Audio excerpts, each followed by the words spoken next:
What's up, Iron Golds, Bloody Damn Reds, and every other color of the hierarchy?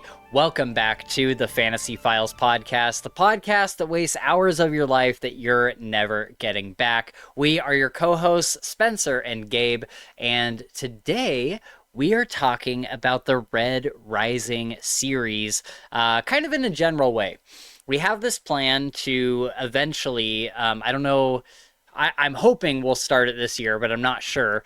I want us to go book by book through the Red Rising series, all the way through, the new books, like the new series and everything. Deep dive it, like we did with Harry Potter, with Potter Watch. We'll come up with a fun name for it, and it'll be a new episode series, kind of like Potter Watch. But Gabe recently reread the series and then for the first time continued on to the later series, the next series. And so we definitely want to kind of check in with him and discuss them. And I recently reread them as well, just within the past couple months. So we kind of wanted to loosely go over the Red Rising series. There will be spoilers up to... Where are you at, Gabe? Dark Age. Okay, so there'll be spoilers. And I just started Dark Age, so just don't even... So spoilers up to the book before. Right, okay, so through book 4 is where we'll get to. But yeah, we're just here to have a good time and talk about some Red Rising and talk about some of those moments that make us cry. I think maybe if there's enough of them, maybe at the bottom of the screen in editing, I'll put down a little ticker for how many scenes made Spencer cry, because there's a lot of them. But yeah, so also down in the description, if you would like, we have links to all of our socials. We got Twitter, we got Discord, we got Patreon, where you can see these episodes live as we record them. And they're weeks ahead of whenever YouTube gets to see it. And you're supporting the channel. You're help paying for microphones and Adobe Premiere and books and all that kind of stuff. So thank you to all of our patrons who support us over there. And then we also recently put out an announcement for our new SpeakPipe. We have a link down there for SpeakPipe. You can leave us voice messages, ask us questions about books or about us or anything off topic or weird. Get creative with it. Leave us a voice memo and we'll bring it up on the podcast. Links down in the description. But with that out of the way, let's talk about some Red Rising. And just remember, everybody, we're going into spoilers right away. So, Gabe, you recently reread this, and I'm curious to find out what made you want to reread them recently, if it was just a whim or whatever. But I'm really curious, in the past few weeks, as you and I are texting or talking on the phone or whatever, you're telling me I'm rereading Red Rising and I'm loving it so much and it's so great and all this stuff. And I was like, There's a part of me that was like, well, finally, because you had read the series a while back, and I just bring this up as like a point of discussion. I don't mean anything by it. But you had read them a while back, and you had gotten through the trilogy, and I was so excited because I love this series so much. And when you initially read them, I was like, what'd you think? And you were like, they're good. You didn't really have much to say about it. And I was like, how do you not have much to say about it? I'm like, it's like one of the best series ever. And at the time, I don't think any of them even made it onto your like top 3 for the year. Like Morningstar was in both. We all read it the same year, and Chris and I both had Morningstar, I think, is our number 1 for the year. And I don't think any of the Red Rising books made it into your top 3 or top 5 or whatever for the year. So I'm curious, what was it like reading it then? And then what has changed reading it now? Well, so I think when I read it the first time, maybe like you said, I did enjoy it, and I enjoyed it this time but I don't think I really like. I don't know what was going on. I don't know what was going Uh-huh. on when I read it the first time. So I'm not sure what happened. And I do remember liking it. Yeah. And I remember getting to book 4, and then I read a little bit of it and stopped because it was Okay. different. Yeah. Which I almost did this time too because it was so Oh, okay. different. Yeah. Yeah. But yeah, the first 3 books are are good. I don't know why they didn't. Maybe there was other stuff that I was more into then Sure. than I am now, and it's been coming up a lot. A lot of people are talking about it around me, Mhm. people that I don't, Yeah. aren't part of this. So I was Yeah. like, all right, I'll read it again. Yeah. Um, And and would you Blaze, say, go oh, ahead. sorry, would you say going through it this time, you had like a more like emotional reaction to the story, or Well, I mean, yeah, I mean, I don't really know if I was emotional the first time, if I was or wasn't, but it's definitely an mm, emotional series, and I was, yeah.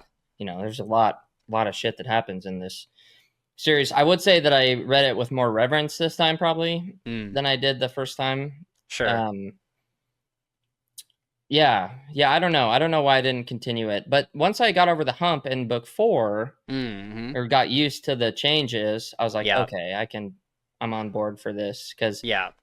it just like I don't know why, but I remember it throwing me off to the point where I was like, I don't want to read this anymore. Was the change, adding different Yep. narrators Yep. for one thing and different POVs. I didn't like that. Yeah. But Yeah. I never let those POVs get to like their story. Right. Yeah. And so Yeah. I did this time, and I'm very glad that I did because the Yeah. stories are awesome. Yeah. And I didn't even give it a chance the Mm-hmm. first time. I was like, gosh dang it, dude. I could have read him then and probably would have loved him so much, Yeah. but I was just being Y- stubborn with the changes. I was like, "Oh, why is this? Who is this? I want to see Yeah. more Darrow right now. This is stupid. Yeah. I Get don't me want to back to listen to this." Darrow. Yeah. Yeah. Well, you're not alone. If it makes you feel any better, you are certainly not alone Yeah. in Yeah. that. I think most people, who are coming into the series now that everything is, I mean, we still have like another book coming later, but Yeah.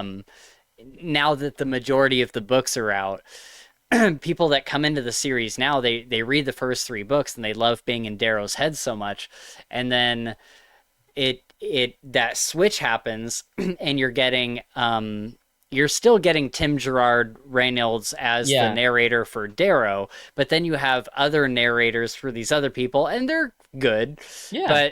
but they're not Tim Gerard Reynolds, Yeah. Yeah. and then you get all these other POVs, and it's like I just wanted to stick with Darrow, and I think a lot of people have said that they fell off the books in the second series, Yeah. and I think that's kind of like a Probably why. They probably only because like there was like a moment like where I was mhm, like 3 or 4 hours in, and I never made it that far the first time. mhm, There was a moment where I was like, okay, all right, yeah, I'm here for this now.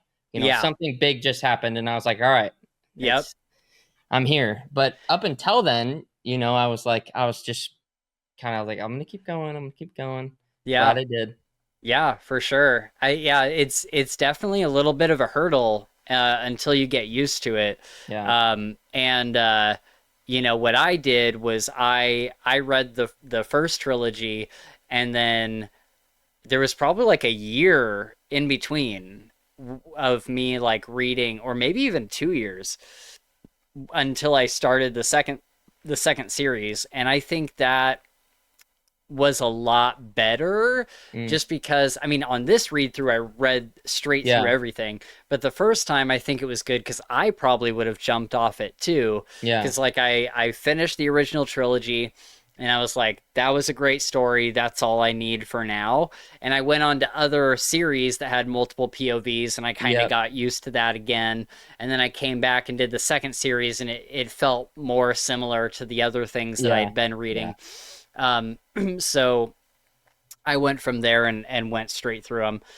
Um, but yeah, there's definitely a few moments in Iron Gold, the fourth book, where there's a turning point. Like I really love Lyria. Yeah. I love her as a character. And when she went from being on Lycos to um then going to like the big city where Yep. she meets like Ephraim. He wasn't called Ephraim at the time. He was Philippe, I think. Philippe. Yeah. Um, and she's like meeting him and kind of getting involved in the telemonases and all of that stuff. That's when I started being like, oh, this is really cool. We're seeing like way more of the world from way more different points of view, and I really liked that. Once I got used to the characters, I was like, "Oh, it's really cool to see the world from a Gray's perspective or from a different Red's Yeah. perspective or something like that." Um, because the main trilogy, it you're in Darrow's head, and Darrow is mostly associating with golds. He doesn't really have a whole lot of screen time where he's talking to a gray or a yellow or a pink or whatever. If anything, he talks to reds and golds the most. Yeah. And so those are really the only perspectives of everything that you're really getting. And so when we switch over to the new series, it feels like a more fleshed out world. You see how everything has impacted the reds and has impacted the grays and the blues and the yellows and all the other colors. You're just getting a little bit more of that, which I thought was really interesting. Um, but so yeah, you just started Dark Age, which is a fantastic book. The last like half of that book is so insane. Mm. Uh, I can. pe- Yeah. I can imagine. People say it's like one of the darkest books that they've ever read. There's a scene in that book where there's a battle going on, and the battlefield is described as a meat carpet. Oh my God. That's crazy. so so yeah, there's lots of crazy big battles and iron rains and Yeah. stuff like that. And then Lightbringer, no spoilers or anything, but Lightbringer is just the most insane book start to finish. Like Mm. it is so good. When I read it this time, I had such a bigger appreciation for it, and I was just like, wow, this is really really incredible. Um, so yeah, you definitely have more to look forward to. Are you still are you like actively going through them right now? Yep. Oh, sick. Yep. Nice. Yeah. Just while I work That's cool. or driving Um, or anytime I can pop an audiobook on. right, right. Um, okay, so original trilogy, what did you like? Do you have like a favorite character or anything? Um. I don't know. I'll probably be that guy and say Darrow, but I really like all the interactions with the Sons of Ares. When he Mm-hmm. like in the first book Yeah. learns who they are, and then the reveal, of course, when you find out who Ares is, was awesome. I didn't remember Yep. that, so that was like a Yeah. first time thing for me. I think Right. I feel like I remembered the situation, but I didn't remember like anything about the moment. Yeah. There's a lot of And then names. There's a lot of yeah, names. yeah. Well, it's Severo's dad, whatever his name Yeah. is. Yeah. Um, Fitchner. Fitchner. Yeah, yeah, and yeah. No, I mean, I really liked it, dude. There was no I was hooked. The first book I remembered the most probably, and I was like, okay, this is the school book. This is the Yeah. so I was probably like not well, not that I wasn't looking forward to it, but I knew from the first time I'd read it that it's a lot of kind of just set up, and Yeah. the whole book is this school Right. challenge thing. Right. And then once you get out of that, the shit, the sky's the limit. Kind of just opens up into Yeah. this crazy, schemy, manipulative story. Yeah. I'm surprised that Severo isn't your favorite character. Yeah, I mean, I like Severo a lot, but I don't know, dude. I'm here for Darrow, like, Yeah. you know, and especially now I guess him and Severo kind of butt heads a lot. So Yeah. yeah, Yep. And that'll kind of yeah, that'll kind of ebb and flow. There's a yeah. I great figured Severo it and would. Darrow moment later on. Yeah. Um the one of my favorite books of the three is Golden Sun. Mm. And the moment where the when what's his name? Damn it.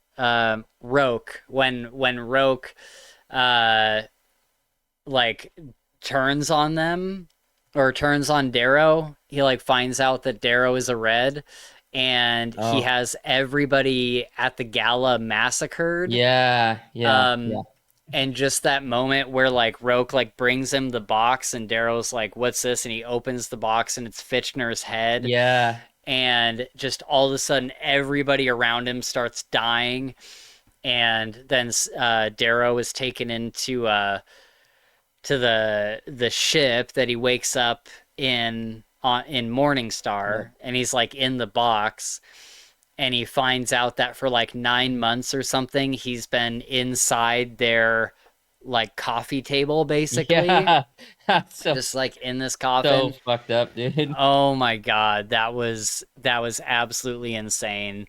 And yeah, the opening to Morningstar is so good, and I don't know if you noticed, but the people that save Darrow from that are I forget, it's Holiday and Yeah, and Ephraim's husband yes, or was. okay. Yeah. Yes. Okay, so you did catch that then. Yep. Cuz I didn't catch that the first time, and when I was reading it this time, they're like running down the hallway, and the guy's like, "Man, I wish Ephraim was here or whatever." And I was like, "Whoa, I didn't even know that Ephraim was Yeah. mentioned in the first series." And yeah, that was a shock. I was like, "Wow, this is a lot more connected than I thought it was going to be." Yeah, I And feel like it's one of those you need to read twice, dude. Like, yep, just have to. yep, absolutely. What do you think about Cassius so far? Really, really like Cassius. Although Yeah. where I'm at, he's gone. So Yeah. yeah, so that sucks. I was pretty sad about that. Yeah. But in the first trilogy, yeah, I like Cassius a lot. He's like the most like morally questionable because he's on the side of the golds, right? But he's also hmm like the only gold that's like somewhat of a human in Yeah, the he's sense, like like honorable, and yeah, he like yeah, stands by his honor, and yep, stands by his honor per se, but he like also doesn't, it doesn't want people to get meaninglessly slaughtered. It's like, right. which is cool. Every other gold doesn't give a crap. hmm So yeah, Cassius is awesome, and yeah, he's gone now. I hope I who knows, maybe he's not actually gone. I don't know, but Were you shocked in Morningstar when did you remember the twist of Cassius like seemingly like turning on yep, them, yep. and Yeah, then he's I actually remember you texting you about that the hmm first time, and I was Oh, like okay, yeah. so upset. But yes, hmm I did remember the twist vaguely. I think I knew it was Yeah. coming. Okay, I yeah. wasn't as surprised this time, but I remember Sure. the first time I was shocked. Like I Yep. was like shook. I was hmm yeah, I still remember texting you and I was like, "Dude, Yep. oh my god, this is really bad." And then, Yep. "Oh, no way. He's on our side." It's such a good twist, and you think that Severo is dead, Yep. but he's just like, It's all just to get Octavia. It's awesome. Awesome. yeah. I love the moment where I forget what makes him like pass out or whatever. Like somehow they get him No, to appear he's dead. it's Uncle Darrow's uncle. What's his name? Uncle. Uh, I don't remember. Oh my That's god. okay. Darrow's uncle, the thing that he gave Darrow to appear dead It's Hemanthus Yes. Blossom. It's Yeah. Hemanthus Blossom oil. Yeah. Right. Okay. Yeah. Yeah. It's cool to see little tricks that the Reds have, because Yeah. like the Golds don't know about that. No. And so it's cool to see like these little tricks that the Reds have. Developed under the suppression of these golds that are like all powerful with crazy tech and Yeah. insane wizardry, and so they have to find every little thing that they can, Yeah. to be able to counteract them, because Yeah. golds are like gods. They're like Mm-hmm. they're that's their whole thing. They want to be the gods of this world. Yeah. And they're not thinking about some little like plant that grows on Mars and like what Nope. properties it has. Yeah. And so yeah, it's great when Darrow, I think he like hits him with the syringe or whatever, and then Right in the Severo, heart. yeah. Yeah. So I was And like, then ah! there's a line where after everything's done, Severo's like freak out. He's like, "I'm having a heart attack." No, actually, I'm having a heart attack right now. And Darrow's like, "What? What?" He's like, "No, I'll be fine. I'll be fine." And he goes off running somewhere. Yeah. Severo is for sure my favorite character of the series. I just love him so much. He has so many funny lines, but I also one thing I love about Severo is his devotion to Darrow, Hmm. and just like how much like they're best friends, but there's nothing that could ever come between them, even when Darrow's at his worst or when Severo's at his worst. In Morning Sun, we see Severo kind of being an asshole because he's been the one to like lead everything while Darrow's been away. Yeah.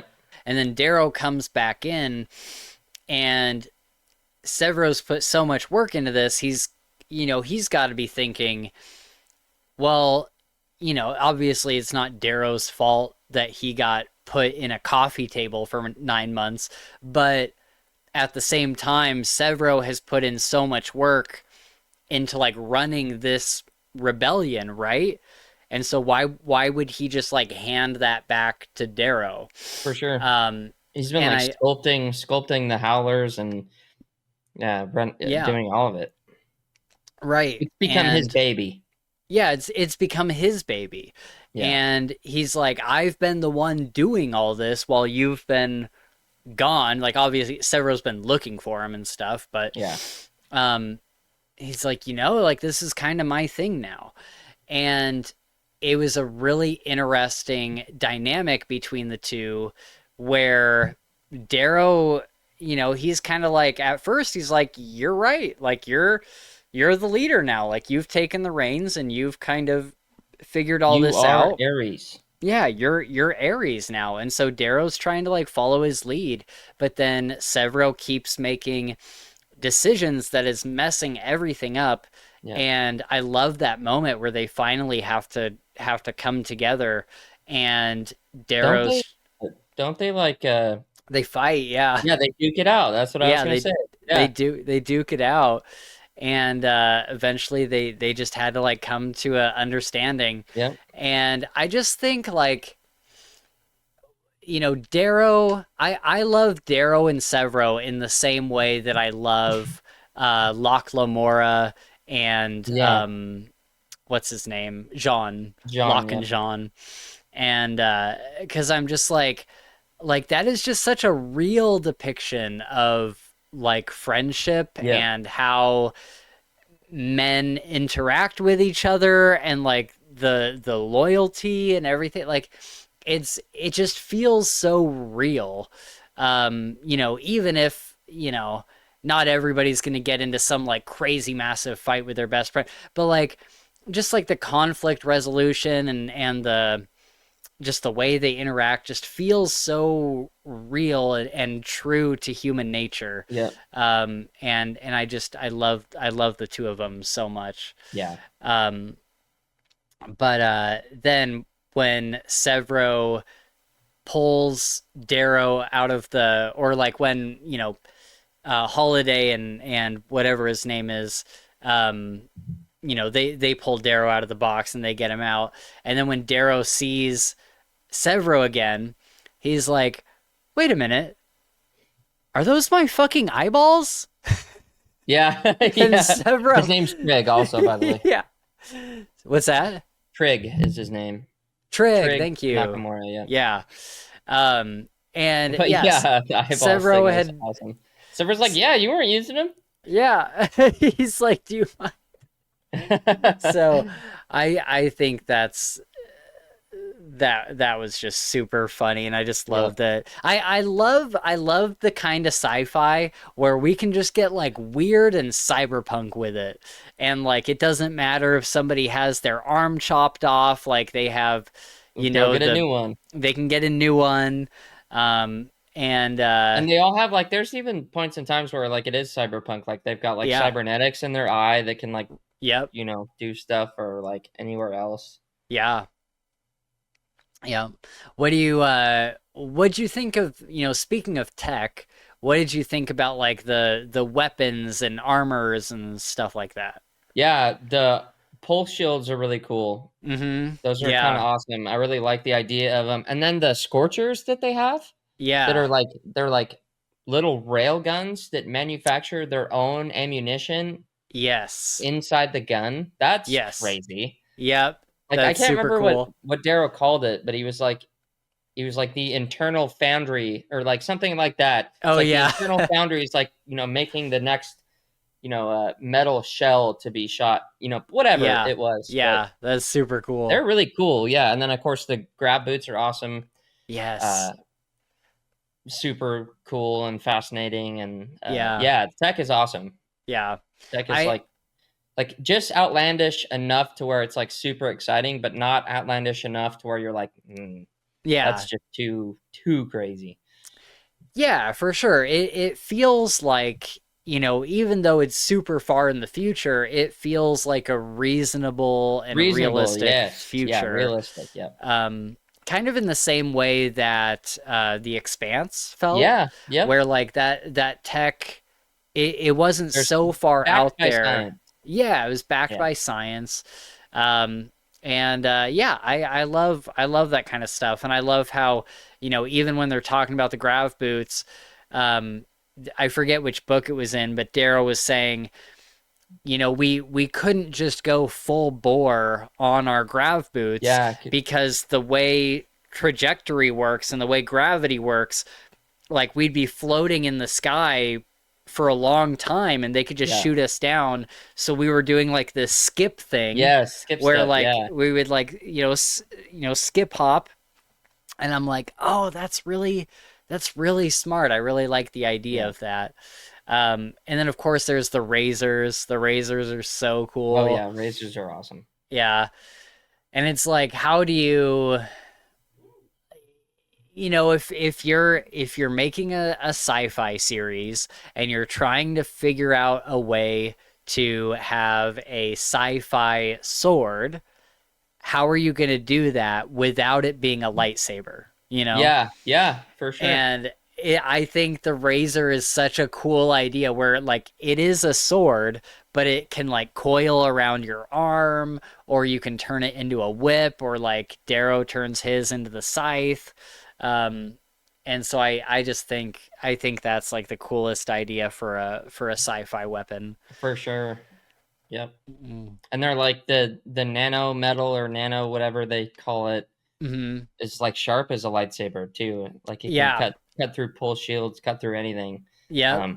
Which is why they're so revered. It's why that's why they're the gold's weapon, because they're the best. Right. Right. And I love the idea that like not only is it the best weapon, but it's also like the gentleman's weapon. Like Yeah, you have to have a lot of like honorable, like yeah, really specific training and stuff. Um yeah, I think that's super cool. What do you think about EO? Did you have any specific thoughts on EO as the series went on? yeah. I mean, I thought she was a really good, like a good kind of, she was like kind of the launch of this whole thing. She was Yeah. the her death was pivotal to the point where Yeah. none of this would have been possible if not for it. And as sad as her death was, because I liked her, and I really liked her for Darrow. Hmm. And I hated to see how they were treated and all that stuff. I think that even because even now in book 5, they people still talk about Io, Right. Persephone, right? Yep. That's huge. Yep. It's like she's a yeah. I really like how pivotal she was to this whole thing. It was a cool way to start the series by Yeah, having somebody who, when you start, you think is going to be like a character, is going to be like, throughout the series a character. yeah, And she dies in the first like yeah. few First chapters. hour, yeah, Yeah. or less, yeah, Yeah. And she has this dream of a better world. But mostly I like the way that Darrow, I'm trying to figure out how to phrase it. The way that his view on Io changes over the books, because yeah, at first he's like, I mean, obviously it was his wife, but like he's obsessed with Io. Like yeah, he's all he needs. I mean, he even says at the beginning of the book when she's like, "Don't you want change and don't you want to rise yeah. up When and they're whatever?" laying in the forbidden area in Mars, Yeah. yep, yep, And he's like, "All I need is you." Like all yeah, like aren't I enough for you? And yeah, she's like, "I love you, but like we need to have a revolution." Like, and he's like, "But we could just like be here together and live our life and be happy." yeah. And that's not enough for her. For sure. Well, And he was willing to settle, and she wasn't. Which, right.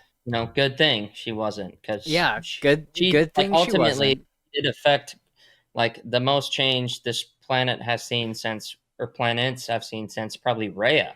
Yeah. You know. And when you're thinking about cascading effects, it's just crazy how like one little thing leads to another and snowballs all the way down to Yeah. where we are now in Yeah. Lightbringer is Which insane. is just crazy. I mean, Yeah. wifey is the freaking queen. Like, Hmm. it's pretty wild. Yeah. And it's got to be such an interesting dynamic. I don't think it really gets talked about a whole lot. It gets mentioned like a couple times, but it's got to be weird for Mustang knowing that Darrow had this wife before that he was so in love with that he carried out her dream. Um, and obviously she's not, worried about how committed he is to her or anything, but Well, I think that it's got to be an towards, I interesting. think she saw the dream towards the Hmm. end. Yeah. Because right, there was a point where, like, Daryl gave her a choice, like, come see what I'm doing, or leave. And of course there was kind of a Yeah. Wasn't that a crazy scene? yeah, that was Oh. crazy. We need to talk about Rangar too. Oh yeah. Yeah. We'll talk about Um, him for sure. but yeah, that scene was wild. I was really like, because I had forgot what happened. I was really really hoping and praying that she was going to follow him, because I didn't Hmm. know. Like, I totally forgot. Yeah. When she left, or so he thought, I Hmm. was like, okay, she made her choice. Fair is fair, Yeah. And then come to find out, she didn't leave. Hmm. She's gonna fucking kill us right now because Yeah. she's so furious. Yeah. That was crazy, dude. The whole thing was crazy. I was like really kind of torn between both sides, because I get where she's coming from, and I get that she's been lied to, and nobody likes being lied to. Hmm. Um, Not especially only for that. that, but she's pregnant with his kid in that Yeah, scene. She's yeah, currently pregnant with his yep, kid. yep, yep, and that too. That's also huge. Oh man. Yeah, quite the scene. Oh, it was so good. Like oh man, you can just feel that moment, especially with Tim's excellent narration. You can feel the tension in that moment where she's like, "Darrow, where are we going? Why are you Yeah, taking me over here? What are we yep, doing?" And it just like ramps up and up and up until he like gets outside his mom's house and just like turns to her and he's like, "I'm gonna go in here, watch this hollow cube, And if you still love me, then come inside. If And not, just, yeah, yeah, oh, dude. God, man, it And then just, also Darrow seeing his mom again in that scene was oh, also so super, good. super cool. I was crying for sure. Oh, Uh, yes, me keep too. the ticker down there. Yeah, for sure. Yeah, that, God, yeah, that scene gets me every time. Like going in there and her coming downstairs. Imagine just seeing, because I think the golds are like 8 or 9 feet tall, and the reds are like 3 or 4 feet tall, or Yeah, something like that. And so imagine just seeing like this giant person in your house, and it's a gold, the people that have oppressed you for millennia, yep. and then she like just a mom's wisdom And realizes, yeah, and that was, yeah. She realized it was him. She yeah, knew, like, and he was just dumbfounded because he's had so yeah, much augmentation and surgeries, and yeah, yeah, it's yeah, oh, that's the power of a mom, I guess, right there. yeah, yeah, Doesn't that get was much better. a beautiful scene. Yeah, But going back to Io real quick before we go on to Ragnar, is I I thought it was really interesting how Darrow's how his thinking of Io changed over the books, because at first he's like obsessed with the idea of Io. She was the perfect woman. She was perfect in every way. She had this beautiful dream. She wanted everybody to live together in peace, wanted to take down the golds. And she had this revolution, and she stood up for her beliefs. yeah, And then I forget what book it is. It might be Morning Star, but he's doing some reflection, and you can kind of see this change over the books.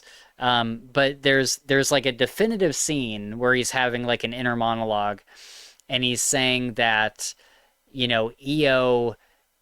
Io couldn't have done this the way that I have. Like yeah, yeah, the way that she thought about this revolution would have failed, because Io wanted the golds to be completely gone away. yeah, And what Darrow did is he infiltrated them and befriended them, and kind of like said, let's do this together rather yeah, than just taking down the yeah. golds.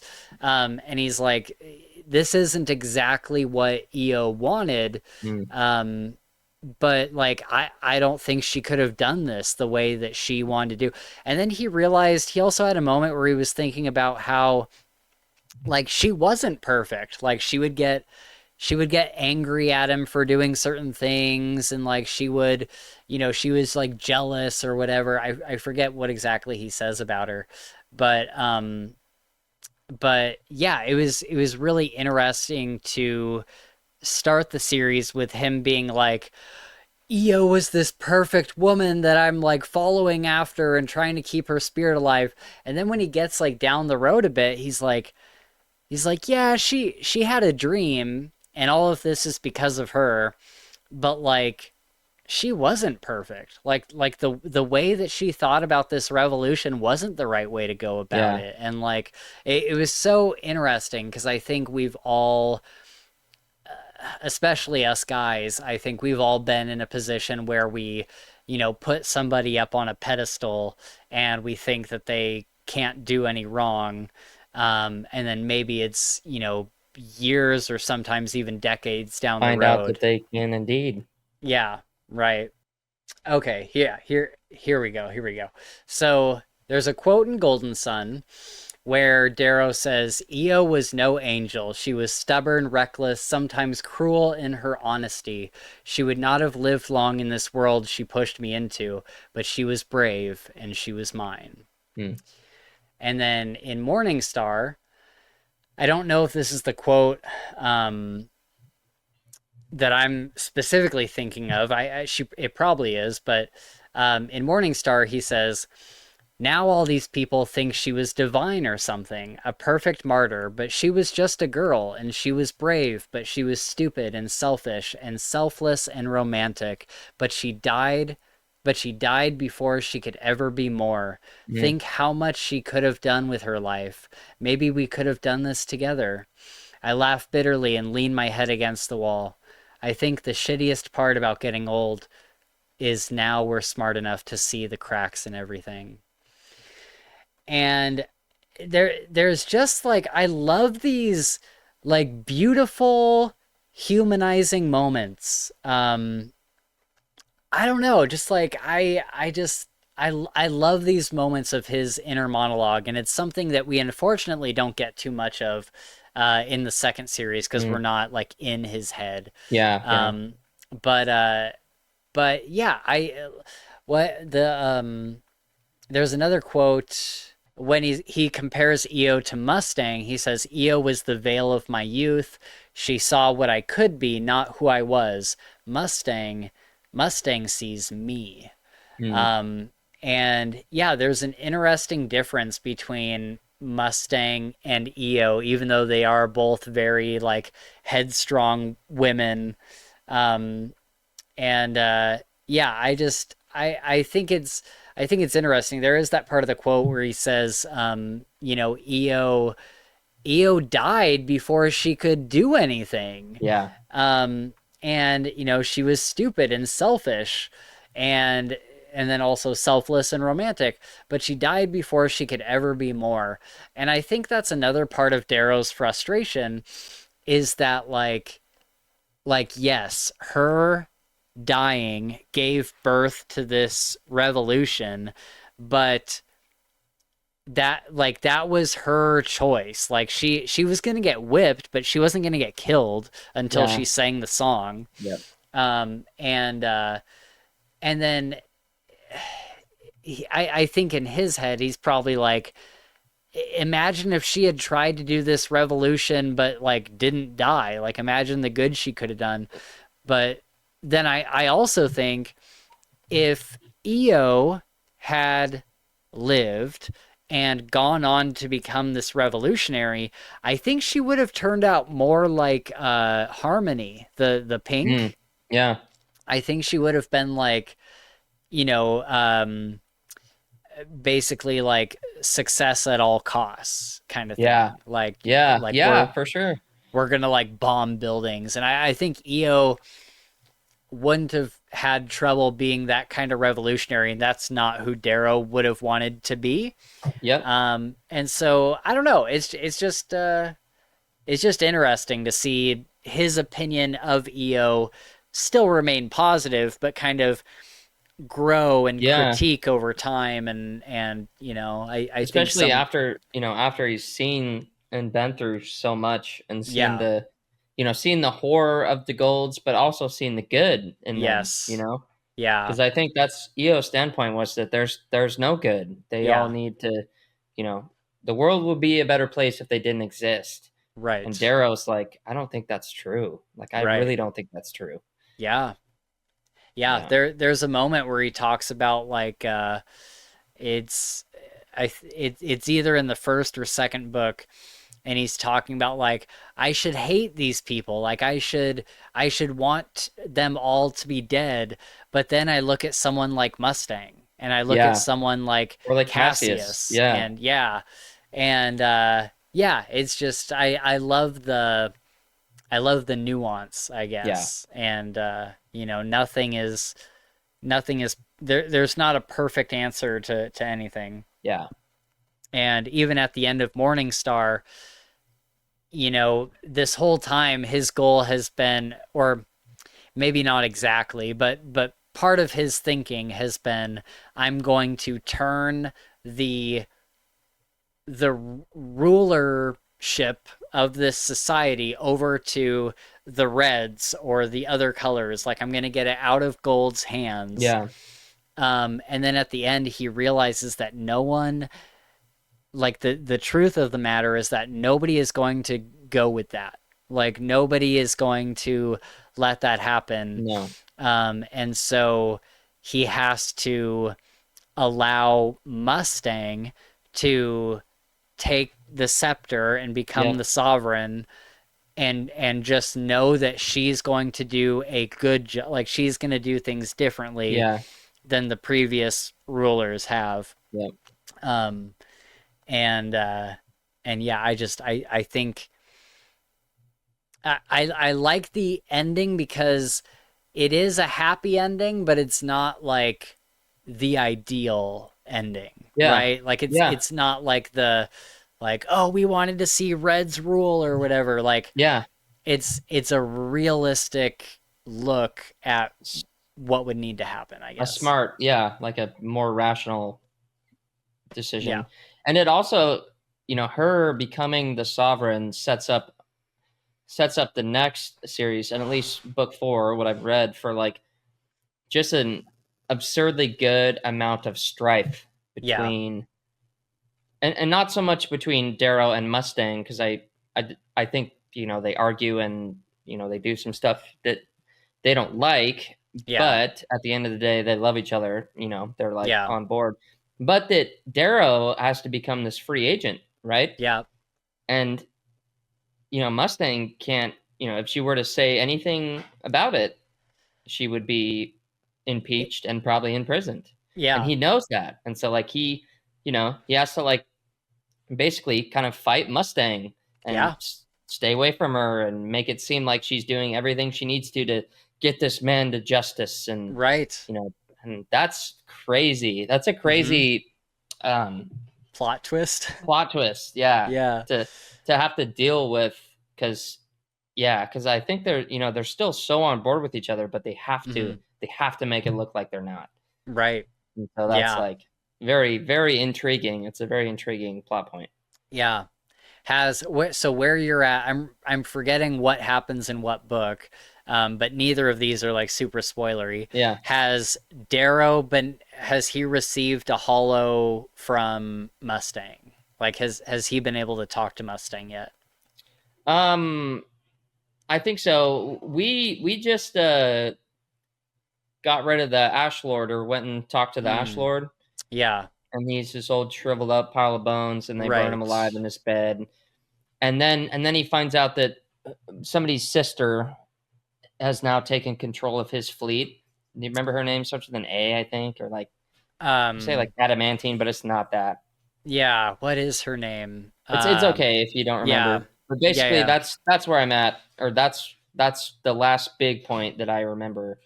And Okay. I don't know if that's Atalantia. before Atalantia, yeah. Yeah. So yeah, I think he's talked to Mustang after he went on the run, Okay. Okay. where I'm Yeah. at. Because there's a scene where she Yeah, a she hollow, and sends she's him a like, hollow. yes, I've seen Hmm. that. I've Okay, seen that. yeah, that was a great scene. Yeah. Um, and she's basically just like I still love you and Yep. support you and That everything. was it. Yeah. Um, and then have you gotten to where Lyria meets Mustang? Yes, I have Okay, gotten to where Lear meets Mustang. Yeah, yeah, because I watched that whole scenario when Pax and uh, Sevro's daughter got kidnapped by the Pink, and then Lear manages to escape, gets yeah, captured by Holiday, gets taken to Mustang, yes, and Mustang yes, is like, you know, everybody's just hating Lyria, saying hmm, she's gonna die, and Lear is terrified and hates the Sovereign so much, and Mustang, being Mustang's like, honey, I believe you.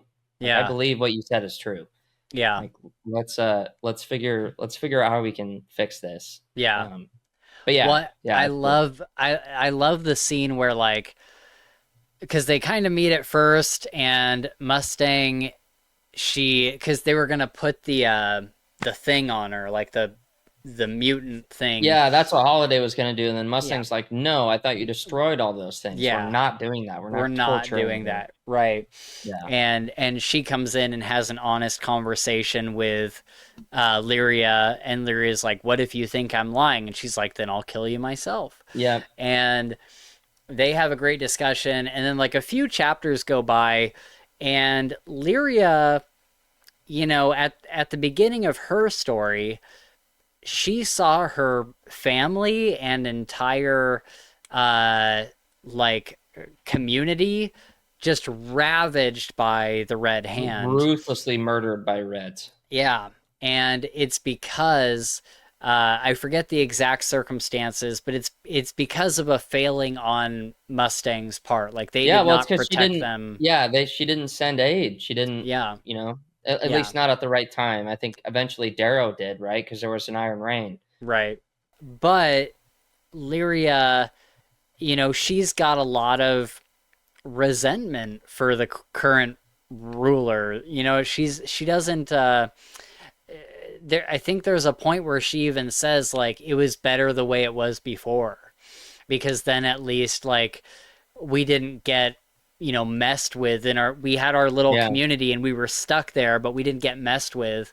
um and then when they mixed everything up, it gave all these other people the opportunity to come in and mess with them and kill yeah. them and all that kind of stuff. So she harbors a great resentment, and there is a beautiful scene. I wish I could remember like specific quotes or anything, but there's a scene where Lyria is sitting in a chair and she's basically like expressing this somehow. I forget exactly how it's playing out in the conversation, but Mustang gets down on her knees and grabs Lyria's hand, and she's like, "We have failed you. I Mm, am so sorry." And like yep, gives like this very sincere, like very moving apology that's just like we have not done right by yeah, you. And oh man, that yep, that gets me every time. Put that yep. one on the ticker because that's whoo, man, that is a fantastic scene that I love going back and reading. Um, okay, so there's a lot of other great stuff in Morningstar. You mentioned Ragnar earlier.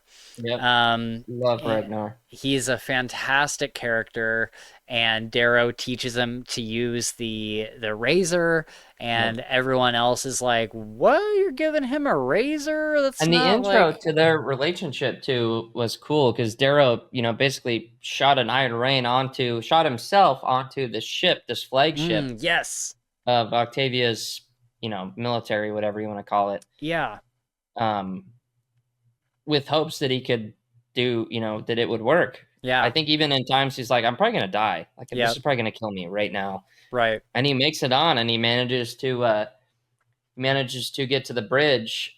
And mind you, the ship's huge. There's 30,000 people on the ship. right, Lower colors, some golds, all sorts of people. yeah, And he realizes that this is something. The only way he can do this is if the lower colors realize, that we're fighting for them. So he gets yeah, on the PA system and he gives this speech that was awesome and like so well done and used later in the books. It was televised. mm-hmm, Um, and sure enough, the lower colors fight back and yeah, kill all the golds or hold them hostage or whatever. And then here comes the stained, yeah, and him and whoever Severo or whoever was with him like are shitting their pants because they can yeah, hear him. right, And Ragnar's like, are you the captain of the ship now? He says, yep. Then I am yours. I serve you. And it was just like it was. There was more said than that. I don't remember yeah, what, but that was the gist of it. right, And I was like, that's first of all, that's really cool. It's kind of a cool, what are they're obsidians, right? That's yep, their thing. Their whole mentality on leadership and being slaves to those who are above them is just really interesting. We see more of that when we go down to their planet and meet them in their own habitat, which is kind of crazy. yeah. Anyways, I'm done. No, yeah, I love the initial interactions with him, and the Obsidians are so not trusting because think about their society. They live on this planet or whatever, or Yeah, in these communities where their community is ruled way off in the distance by these golden gods yeah, that pretend to be Thor and Loki and like all of the classic Greek gods because the golds are obsessed with that kind of being a era of god. human Yeah, yeah, yeah. history. Um, and uh, and they believe that they're like every now and then like some of them will be chosen to serve the gods, and they'll be sent off to be in people's like militaries or whatever, and they believe that, those obsidians have been taken for a higher purpose or whatever, right? And so, you the way they think about the golds is there are these like amazing, like godly people that, you know, rule over them, obviously, but just that have such an insurmountable amount of power and will trick them into misbehaving and will trick Yeah. them into saying things against the gods. And so when Darrow's first talking with him, he's like, no, I am really giving you a choice. Like, I am really giving you Yeah. a chance at freedom, and you can either take it or you can be a slave the rest of your Yeah. life. And, he leaves him with the razor, and Ragnar eventually decides to, you know, do what he did. And he becomes, part of his team, and he still kind of like submits to Darrow, I guess, because Darrow's like the leader. But it's the first time that any Obsidian, has been their own person. Yeah. And it's super super cool. And Ragnar doing what he did is the only reason why we get what's her name in the fourth book, the Obsidian lady? Sephi? What? Sephi? Sethi, but what's Ephraim's friend? Oh, Vulgar. Oh yeah, Volga, yeah.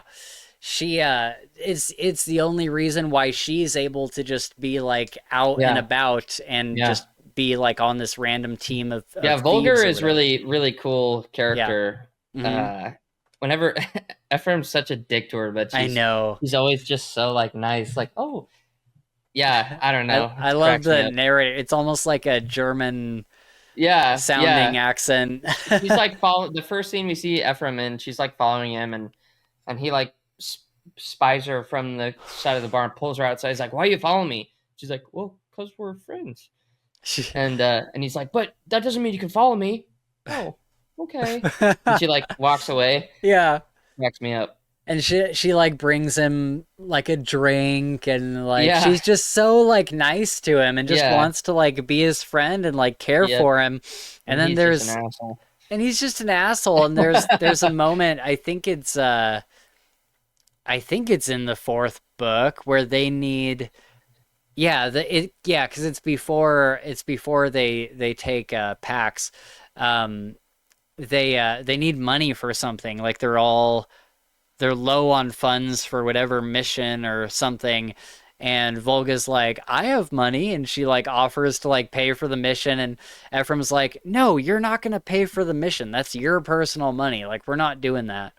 And yeah, the dynamic between the two of them is really interesting. And it certainly grows. And oh man, yeah. Ephraim is a great character too. Like both Yeah, of them kind of very grow and complex becomes, character. yeah, very Yeah, Ephraim's complex. very complex. Yeah. Yeah, I really like him as a character. When I first was reading the series, I was like, oh, I don't really care about this Ephraim Yeah, character. But by the time I got to the end of book 4 and into book 5, I really cared a lot about Ephraim. yeah. Um and then what else do I have here? Oh, you were talking about Darrow. Doing his big speech that Oh, got yeah, on the televised. ship. Yeah, Hmm. yeah, And man, there are so many great Darrow like battle speeches that, or like yeah. monologues or whatever.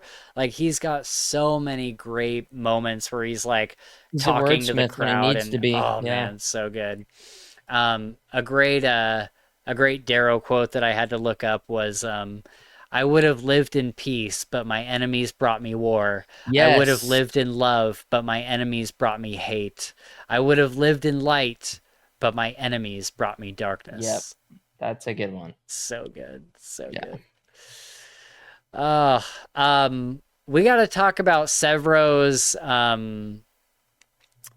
what do you call it? When he does the backflip, you know what I'm talking about? Oh yeah, when he's He yeah. like That's hangs another. himself. Yep, hangs himself to save Cassius, right? Yeah, Yeah. that was great because Yep. what is it Sethi that's gonna Sethi, yep, Sethi's the one kill that is Cassius? going to kill Cassius because of. But what was the catalyst? Something happened to cause everything to revolt. Somebody was captured somewhere I or I something like think that. I think it was the death of Ragnar, and Oh, I think it was her being like, Darrow promised to protect us, but we've all just been dying, and yeah, in his yeah, war, and like, why are we going to continue to follow these golds who are getting us killed? And then she like has Cassius, and she's like, this one shouldn't even be alive, he should have been dead a long time ago. And yeah. so she put a noose around his neck. And then here comes And Severo, and oh Severo's like, "He's god, mine. Leave him alone. He's mine." he's so What do good. we do to murderers? You Yep. say? And then he's, something else. He's like, okay. And as he's talking, he moves over and puts one around his neck. Well, I'm a murderer. Mm-hmm. What do we do to murderers? And he And fucking everyone's like, launches himself. ah. Yeah, everybody's like, oh shit, dude. Oh my god. That was so good. I Yeah, I love Severo. And he even before that, he was Severo was against Cassius. He was telling Darrow, yeah, yep. we need to kill He still kind Cassius. of was, even at the point that he saved him. Yeah. He was like not And on board with Cassius yet, but he was on board with the fact of, if Cassius died right now, what would happen? right. Be really bad. Yeah. And yeah, I think that was a turning moment for Severo, and probably a turning moment for Cassius. And speaking of which, I love the scene where Cassius comes into, or maybe it's Darrow that goes to him late at night, and they sit down and watch the holotapes and everything. And then Darrow, doesn't he give him a holotape that shows how someone was manipulating him? I forget the specific plot beat. Yeah, I'm Um, not sure. I'm not sure. Let me look it up. Okay, interesting. Maybe I misremembered this a little bit. Okay, so ChatGPT says when Darrow is imprisoned and broken, he eventually manages to get a holotape recording of Julian Albalona. Um, the message is Julian's true voice, innocent, kind, and untainted, speaking to Cassius. Julian essentially forgives Darrow through the recording. He tells Cassius to be kind, to live a life worthy of honor, and not to let hatred consume him. It reframes everything. Darrow didn't want to kill Julian, but had no choice.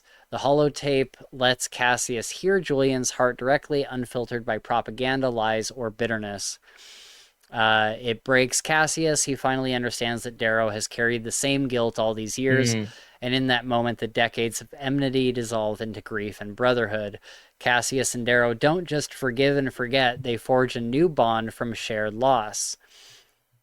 Cassius eventually chooses Darrow's side in the climax, a decision born from that holotape and the trust that it yeah. rekindles. Okay, any other scenes that kind of jump out at you from the first three or the first four or whatever? I'm forgetting it. Octavia's grandson, who is supposed to be the Oh, next sovereign. Lysander. Lysander. Yeah. Yeah. Yeah. So it was seeing him as a kid was cool because he's kind of like just insanely wise beyond his years Yeah. and was kind of understanding of the situations going on and understanding that his grandmother maybe isn't the best Yeah. person or like. But then I forgot, or maybe I never made it that far, that him and Cassius, Cassius like took off with him and said, I'll take care of the boy. Yes. Yep. And then so it was kind of cool to see him, him and Cassius out there on the edge, Yeah. trying to Make a life for themselves, yeah, and trying to do what they can, to yeah. And yeah. they So they end go up ahead. at the Alraz who basically subject him to a never-ending duel where Yeah. where Cassius is in the ring and just like one person after another after another after another, and Cassius is killing all of them, Yeah. and then he finally meets his maker at the end. Yep. And yeah, what that was a great scene where every time he would finish, he would be like, "My name," it just after like being brutally Yeah. like Yeah. just battered. My name is Cassius Albalona, and my honor stands. Like just Yeah. everything. Oh, it's so good, so Yeah. good. Cassius is a good dude. Oh my Good god. dude. There's, one thing that we haven't really talked about is the prose in this series, and I think some of my favorite quotes ever are from this series, and there's so many that Seems like every chapter there's one that yeah, is there profound. like I just keep writing stuff down whenever I go through these books. There's always like something that I'm writing down. Um and there's a few in this Reddit thread. In the cold prison of our minds, we are alone with our self-hatred, our doubts and guilt. No one more than Severo. A friend may reach through the bars and hold our hand, but they cannot open the door for us. Only the prisoner has the key. All I can do is remind him that we're waiting for him when he gets out. Ooh, Yep. that's such a such a fantastic quote. Yeah, super deep. And it really reminds me of the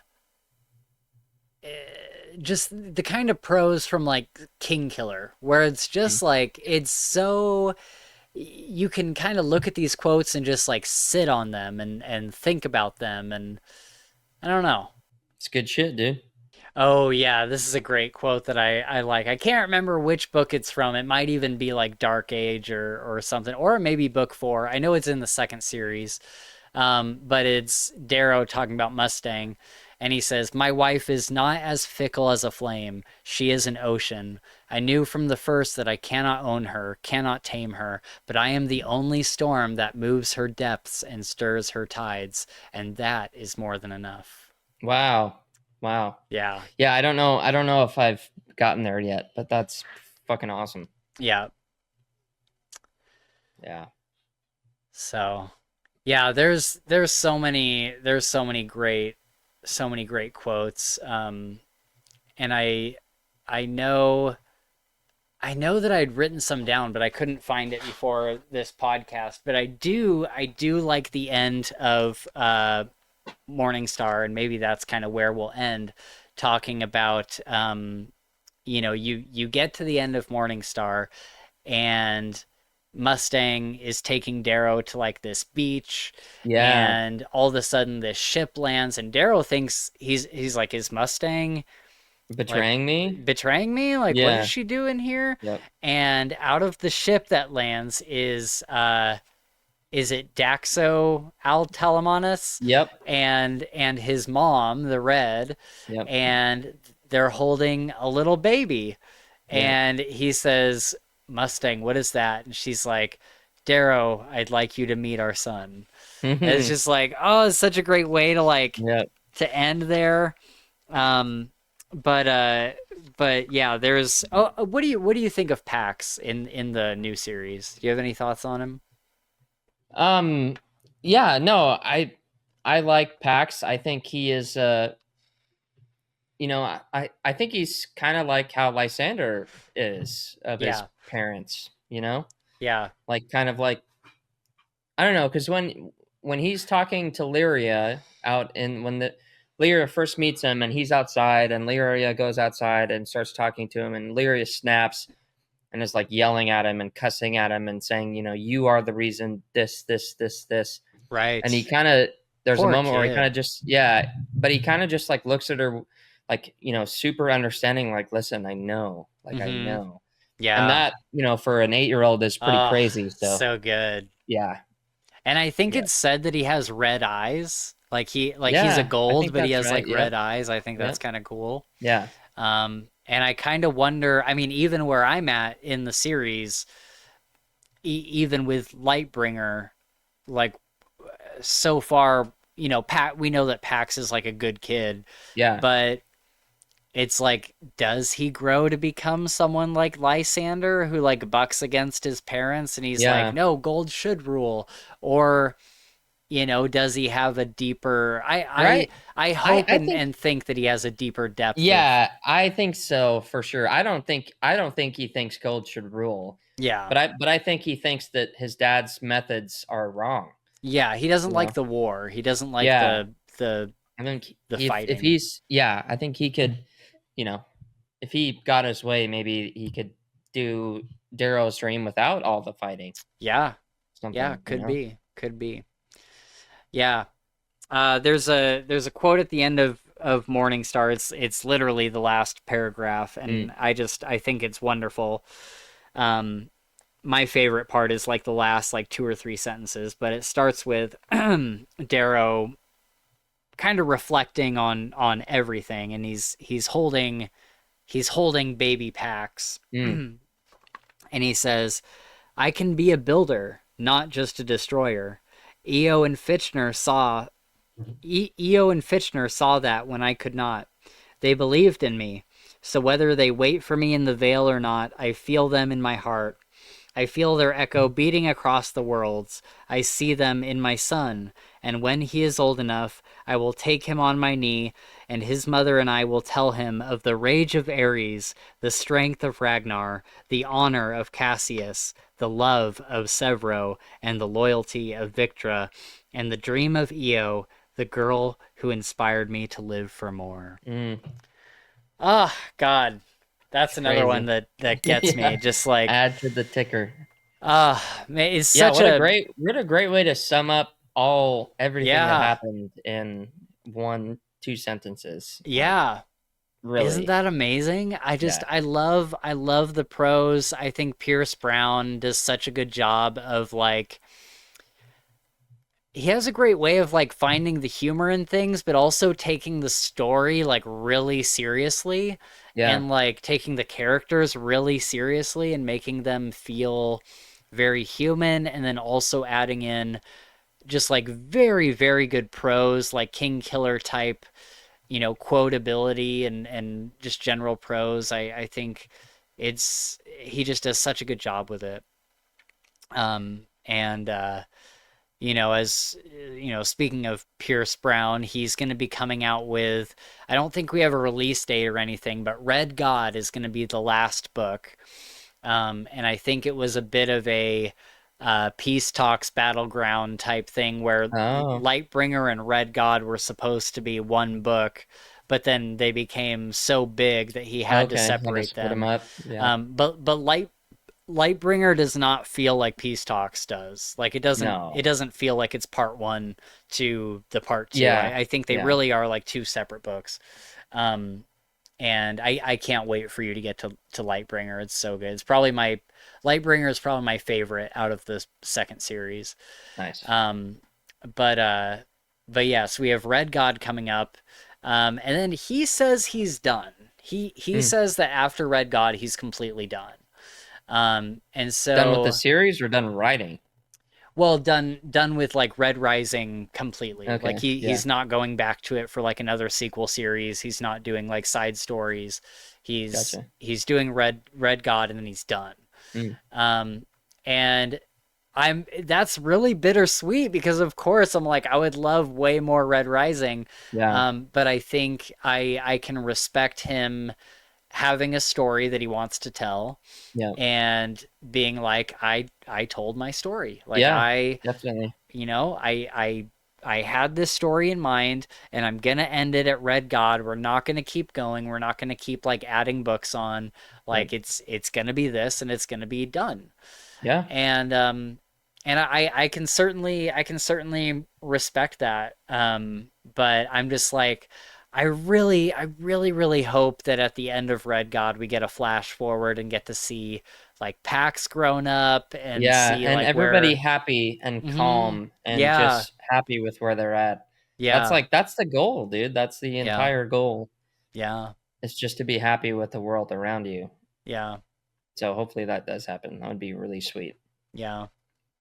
I also wish that we had gotten some like snippets of the years in between the end of Morningstar and Iron Yeah. Gold, Yep. so that we could see them just be like a happy family. Like Darrow says he like took his son fishing or something. I forget Yeah. what the actual uh there's a period, there's a scene where he's talking about like hanging out with Pax and like just doing stuff, and I'm like, I wish we had seen more of that. And I love the scene that we get at the beginning of Iron Gold where um before they're about to like try to arrest him, he hops on the bike with Pax and he's like, Yeah. show me why you like this thing so much.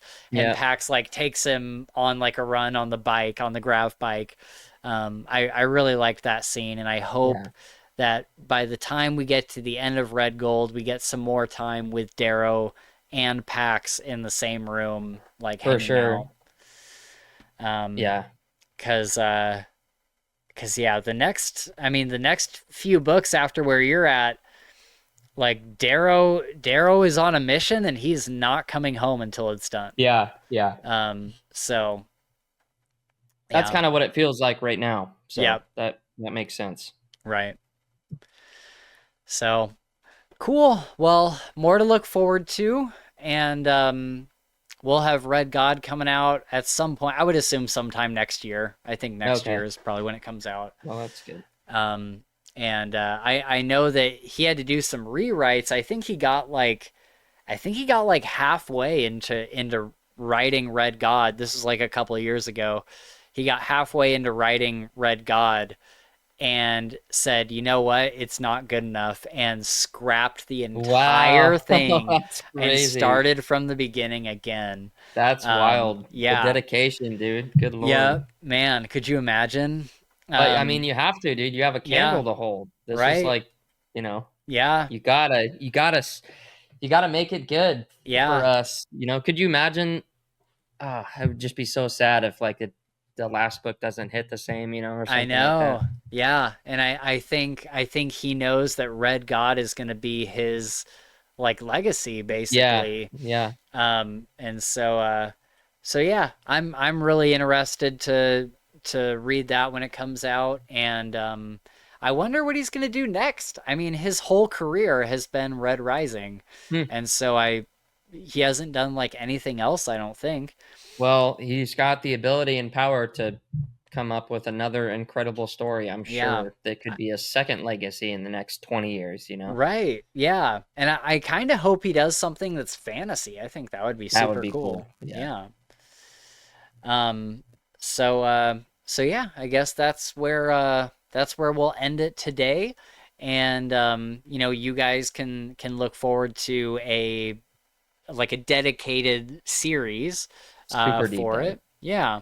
If you guys have any creative names for it, like Potter Watch, let me know in the comments if you have some Or the clever. comments or the Or the SpeakPipe. You can let us know in the SpeakPipe. That's right. Along with the SpeakPipe, we got all our links down in the description. We got Twitter, we got Discord, we got Patreon, where you can watch these episodes live as we record them. Our SpeakPipe is linked down there as well. You can leave us an audio message. Yeah, what do we got coming up? We got, Ollie's thing is next, right? yeah, so by the time YouTube is seeing this video, we will have done Holly's birthday party. Okay. Man, wasn't it so much fun, Gabe? Yeah, yeah, wow. I can't wait to talk about that thing that Spencer did. And so yeah, you can go back into our live streams and find that if you're watching this on YouTube later. But yeah, we got, we're going to do Red Rising at some point. We got the Farseer trilogy coming up. We're going to do like Assassin's Apprentice and all of those. We're going to finish up Dresden, right? And then we're going to finish up Dresden. We only have 2 more episodes of that. But, I mean, in January, the next book comes out, so we may just, like, wait you know, and do, yeah. Well, be we'll able have to 3 steamroll. episodes we're gonna have to do, yeah. Right, yeah. So we'll knock out Battleground episodes 1 and 2 over the next 4 months, and then in January we'll have the next one. And this November is gonna be packed. Holy crap, Gabe! Did you see that King's Dark Tidings is coming out in November, and then the same day that King's Dark Tidings 8 or whatever comes out is The Strength of the Few, the sequel to Will of the Many. Dang. And then October 28th is Empire of the Dawn, the 3rd book in that vampire series. Yep. And so I'm just like, how are we gonna have time for any of this? Yeah, I don't that's know. crazy. And on top of that, dude, we got games coming out too that we're gonna have to play. And then we got games. We got Borderlands coming up in September. Borderlands is like literally like a coming month out, away. Yeah, dude. Yep. Oh my god. A little less than a month now. Yeah. So, man, that's gonna be a ton of fun. Yeah. But yeah, it's gonna be a packed winter. So we have lots of great content. Lots of good content to keep us warm. Yeah. But with that, everybody, thank you so much for watching. And until next time, Cacatne Ursus in Silvis. Or in other words, does a bear shit in the woods? Who says that? Is that Severo? Severo. Yeah. Yeah. Podcast.